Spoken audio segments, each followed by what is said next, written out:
What's that? It's your boy PapaDuck. You already know what time it is. And right now, we checking in with 850Exposure. You feel me? All right. What's happening? Please, y'all. It's your boy PapaDuck. Don't be mad at me. Street loose. Yeah. Tried to tell him. Yeah. Yo, what's good with it, man? We got that man PapaDuck in the building, man. Matter of fact, let my man introduce himself, man. Who do we got in the building today? Your boy PapaDuck, you already know, man. Been holding down for Florida for the Zoes. 2000 album goes Zama. Yes, yes, sir, yes, sir. Yes, sir, man. For those that don't know, man, PapaDuck, let them know where you from. I'm from Belle Glade, Palm Beach County, man. Some of y'all know it is Mock City. You know, we had a lot of folks from the crib come up here, you know, going to school and stuff like that. So if you don't know where Palm Beach County is, man, I always tell you it's an hour north of Miami. That's all you need to know. and what is like growing up in that area? Shit, same thing everywhere else, bro, to be honest. Like, once I got the opportunity to travel, I saw outside my city that it was the same shit. You know what I'm saying? People who really travel and experience a lot, it's just other cities the same. It's just maybe more because it's bigger. But every city, you got killers, you got people that's hungry, robbers, same old shit, man. You know what I'm saying? I'm gonna be honest, just straight up. So we got the same thing everybody else got. It's just coming from a small city, man. It's rough, to be honest. You know what I'm saying? A lot of people scared of Belle Glade. Oh yeah. Definitely hear that. Yeah. As far as like people bring up Belle Glade, they gonna bring it up in that type of perspective, type of shit. And that like, So what got you into the music and rapping? I think music just in my blood, man. My daddy did music, from my understanding. You know what I'm saying? I didn't really have no hell of a relationship with my dad like that. But from my understanding, he did music, played the guitar, he played the piano, stuff like that. But I don't know, man. Music was just, I was just destined to do this shit. Like, I put this before everything. You know what I'm saying? Everything, everybody, the kids, everybody got, they were sacrificed, not in no bad way, but I had to sacrifice this over them. So that's how, you know, how much it consumed me. So that shit was just embedded in me. That shit in my DNA, bro. Oh yeah. It definitely takes sacrifice, for real. I promise you, yeah. I'm trying to figure out that, like, so how do you balance that? Like, your personal life and the music life, how do you kind of make a balance out of that? I think as you're going through the process early on, you don't understand that there's a balance. You just kind of, in your head, figure you got to be the one to bring home, you know, the touchdown for the family.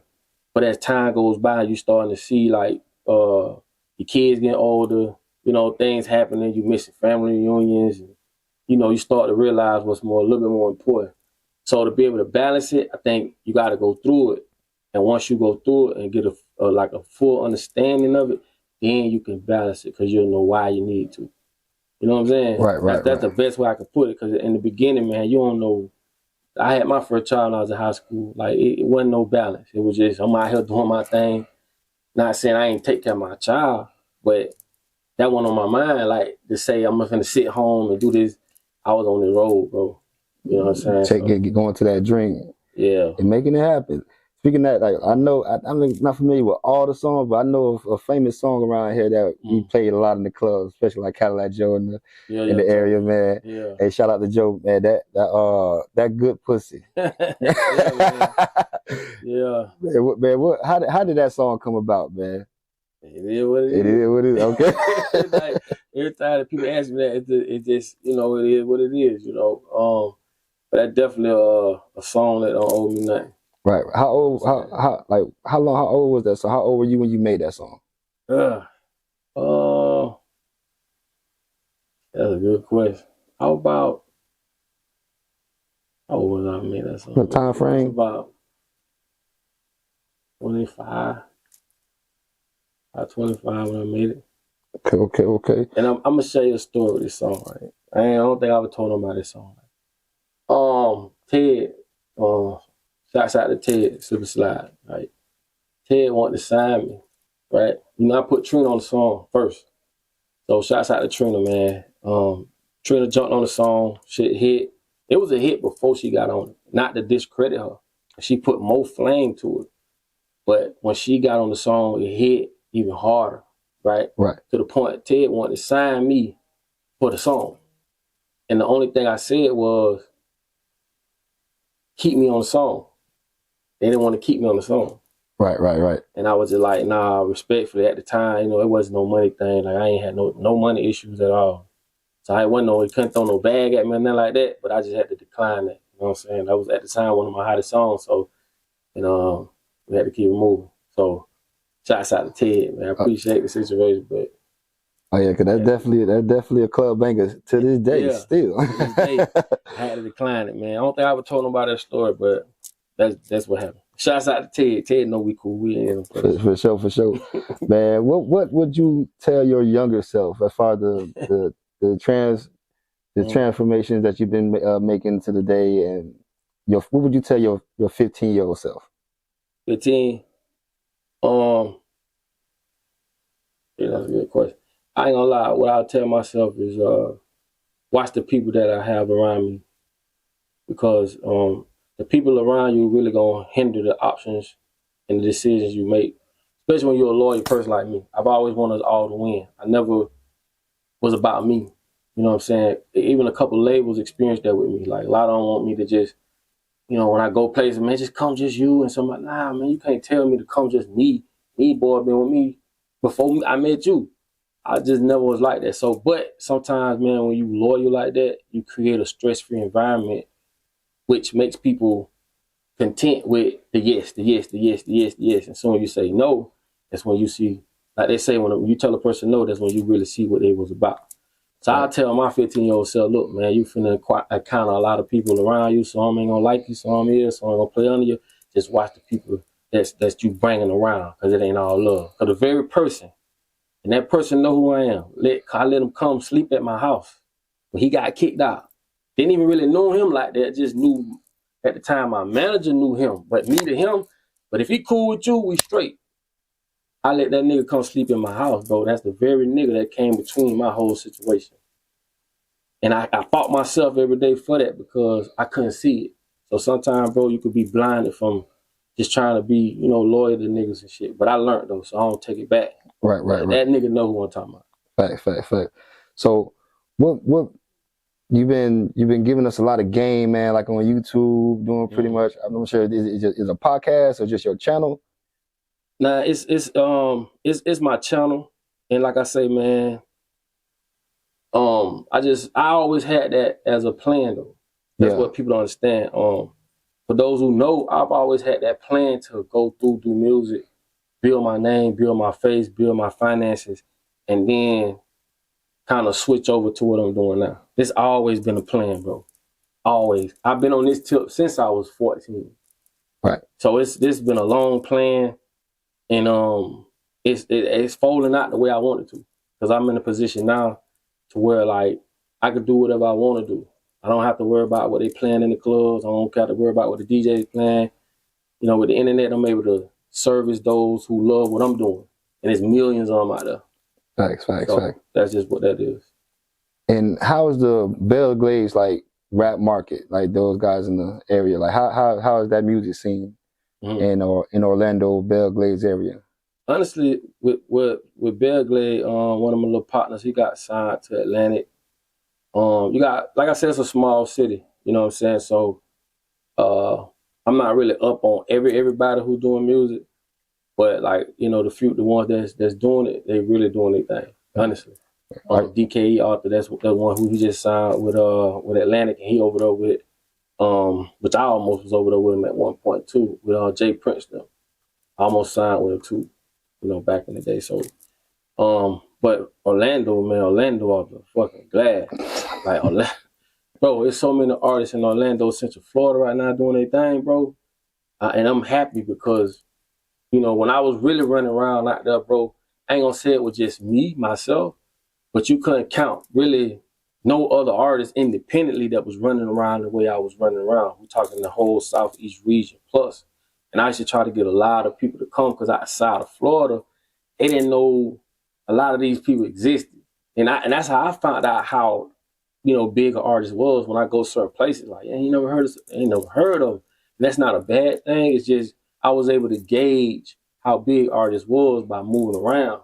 So I was just like, damn, man, I'm trying to bring it. But I couldn't, man. It was, man, how my baby mama, you know, you go back to that sacrifice thing we was talking about. So a lot of people had little responsibilities, you know, whether it's, you know, old lady, baby mama, but it was always something that helped them from going out, you know. Right. So it's kind of like you got to give up something to gain something.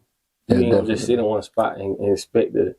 So when you see people that's successful at some point, they had to give up this in order to get that. That's just harmony. You can't escape that. Like, are you familiar with like any Tallahassee artists? Yeah. I want to say shouts out to Total K, man. That was my partner. Oh yeah, that's what I'm saying. K. I learned a lot from K over there at 360, and he hosted one of my mixtapes too. Shot a couple of my videos. You know what I'm saying? Yeah, man. I know a lot of artists from over there. You know what I'm saying? Even with Pain, I was running around with Pain, a couple TJ DJs back before he blew. You know what I'm saying? A lot of the artists from here though, I ain't gonna lie, like I think that I don't know, it may be just me, but like that band, I don't know, man. It's like the band up here or something. I guess because I ain't from up here. Right. But a lot of people that I've done music with, to me, had like a small advantage, I think. You know what I'm saying? Musically. From like the production side to the music side. You know what I'm saying? I don't know why I think like that, but it's just, you know, when you think of Tallahassee band, man, it's like, shit, the whole state go crazy. Yeah, like they really cluttered up here. Like a lot of music talent is definitely up here. Yeah, you know? It's like that. You know what I'm saying? But yeah, man, Tallahassee always been one of my spots too, man. I like Tallahassee. Yeah, what would you say was one of your most memorable performances that you can remember?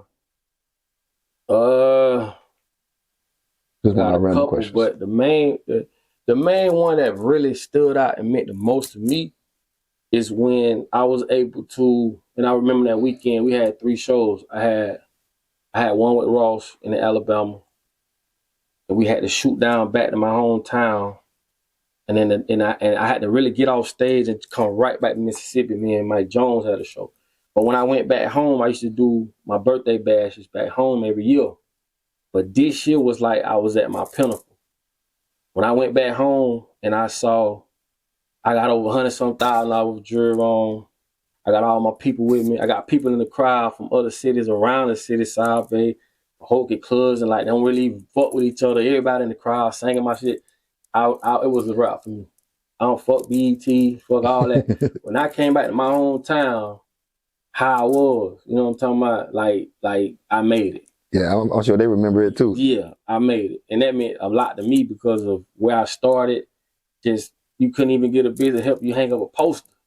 And the crowd going crazy. So I learned a lot on my journey because people not going to see what you see. They not supposed to. You're supposed to make them see it. Right. So when I did come home and did that show, bro, that was it for me, bro. I'm talking about that's the best time of my life, bro. Like, to have all my people with me, my brothers, you know what I'm saying? It was like, man, bro, it was the best feeling in the world. Yeah, that's live. That's the best show. Hey, man, what, I seen a song with you and Rick Ross. Yeah. So what is it like working with major artists like Rick Ross? How did that come about? Man, Fat Boy kept it 100, man. I had met, we been knew about each other, right? Because we was supposed to do a song before he even blew. You know what I'm saying? I saw him at Dave and Buster's, right? We was waiting on the flight. We was there, and he was there with his son. So we chopped it up and exchanged numbers. So I did the song, and we was in Atlanta. I was just trying to figure out who to put on it. They put Ross on it because it was a Florida Boy song. It's called Florida Boy. Man, the man something in the verse in 2 days. Ain't charged me $1. You know what I'm saying? Ain't charged me a quarter. Jumped on the song and shot the video with me in Orlando. So working with people like that, and at that point he was where he needed to be when we did the song. Feel me? So that was amazing. But to work with people I admire, I did tracks with Bun B. You know what I'm saying? Working with Manny Fresh. I did a song with Manny Fresh in T.I. studio. I had an opportunity to see him build the beat. Now I'm a producer. A lot of people don't know that. Okay. I'm a producer. I done sold over 1 million records with Plies. Thanks to Plies. The first album did eventually go platinum. So I can say I'm, a platinum producer. I don't think they knew that. Nah, they didn't. They know nothing. But to be able to work with even with Plies, even working with with Trina, you know, people that I really admire, like that shit, though, it's mind blowing, and it also taught me that my hard work, you know, is paying off. Facts. You know what I'm saying? So that's a beautiful feeling, though. Man, I was listening to a song you dropped, Wake. Yeah, Wake Up. Yeah, Wake Up. Yeah, tell us about that track, Wake. Wake Up is just a song where people just need to start really paying attention to what's going on. You know, just in the world in general. You know, just from the time I was born to now, it was an interesting time to see the world where it was to where it's at. So we can really gauge a lot of this stuff. You get what I'm saying? So it was just a song to let people know, like, man, all that other shit, man, that shit, what it is, but man, you better wake up, homie. Like, for real. For these motherfuckers ain't playing, dog. They ain't playing. You know what I'm saying? Real. Everything that's going on around us, people just seem to be, you know how we are. We like to party, man. We'll party for any damn thing, but we need to start really paying attention to what's going on and putting ourselves in position to prepare for what's coming. Because you're going to see, as you see, look at right. And all this. So it's just facts. So that's what that song was about. So do you have any upcoming projects that we should be looking forward to? As far as like in the music? Music, man, I think I'm just doing the music the way I want to do it. So the music that I'm doing now is more so on another level than what I used to do it. You know what I'm saying? I don't take the old music down because that's where I was to where I'm at. Some people hit me up like, man, you over there talking about that. Well, yeah, bro, I used to do that. You got a different message. I was at a point where, but what I'm doing now, I think a lot of the music is going to be eye-opening. It's going to be fun. It's going to be what I want to do. That's the main thing. Being able to have a fan base that will listen to what you're doing, not just what everybody else doing. You know what I'm saying? Just standing on what you believe in. Because sometimes when you're in the industry, you kind of have to follow a wave a little bit. And a lot of people don't know that. And I mean, you don't have to do it. But when a person investing their money in your ass and they telling you what you got to do, you kind of got to do it. That's just, I don't care what nobody say, they're just being hunted. Like, as you coming up, do what you want to do until you can break that mold and make them believe. Like I said earlier, they may not believe in what you do, but make them believe. And once they do, now you can, you know, but once you get in that arena, man, they want you to do stuff like the last person did or just make it sound, you know, so it becomes so watered down. You get what I'm saying? Right. So just me doing what I'm doing now, like I said, it's the best time ever. You know, because like I say, I ain't got to worry about no DJs, no disrespect. I ain't got to worry about what they playing in the club. People just want real music these days. So for real. Look out for the real music that's coming from me. And what about any other like projects, anything up and coming other than the music? Podcast, the PapaDuck podcast. I got my own clothing line called Ubuntu Clothing or Ubuntu Apparel. You know what I'm saying? Doing pretty good. We just launched it this year. The meaning behind it is I am because we are. You know, it's actually a way of life. It's way deeper than just a word. So if you was to research Ubuntu, you'll see exactly what I mean. And just music, man, content, podcasts, videos, just going around having fun like we're doing right now. Like it's love right here. Facts. Man, and what would you like? Advice you would give any aspiring up-and-coming artists, especially around here at this time? What kind of advice that you would give them to help them pursue their career a little more? Just really, man, just know what you want to do, and then on top of that, just know, man, you got one life to live, bro. You're not gonna die, come back, and continue where you left off at. Let death be your motivation. You feel me? And we're in a realm where we can create what we want. You could be whatever you want to be. That's facts. You feel me? So time in equals time out. What you put in it is what you're going to get out of it. And just go hard. It going to happen, bro. Like, it's compounded interest. You put a penny in a jar, eventually that bitch going to fill up. So don't worry about the negative stuff. This L ain't for losing, it's for learning. You know what I'm saying? So sometimes we know what to do, but we don't know why. And that why going to come with wisdom and experience. So regardless of what you want to do, bro, trust me, you can do it. Like, it's evident. It's just how bad you want it. So the same energy you put behind chasing a female, put that shit behind your craft. Right.